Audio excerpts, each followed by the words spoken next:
इतने मस्जिदों में धमाके हुए, इमाम बारगाहों में धमाके हुए, लेकिन किसी मंदिर में धमाका नहीं हुआ। श्री भोलेनाथ को हाथ जोड़ के जाते हैं, कुछ भी नहीं होता, अच्छा डर वर नहीं लगता, हमारे लिए सिक्योरिटी भी होती है।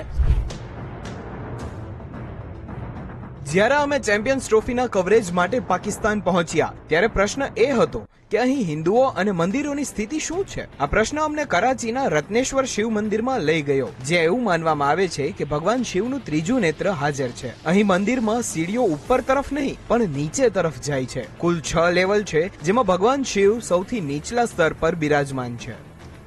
ये रक्तेश्वर शिव मंदिर है और 500 साल से पुराना शिव मंदिर है, काफी वेल मेंटेन्ड है। और यहाँ पे हमने यहाँ पूजा करने जो आम लोग आए उनसे बात करके पूछा મંદિર અને પૂજાની વ્યવસ્થા કેવી છે। શું તમને પાકિસ્તાનમાં હિન્દુ હોવાને કારણે કોઈ સમસ્યાનો સામનો કરવો પડે છે? જવાબ મળ્યો, बहुत अच्छे से ही रह रहे हैं यहाँ पे। हर फेस्टिवल यहाँ पे एंजॉय करते हैं, अपनी जो ड्रेसेस है साड़ी वगैरह पहन के भी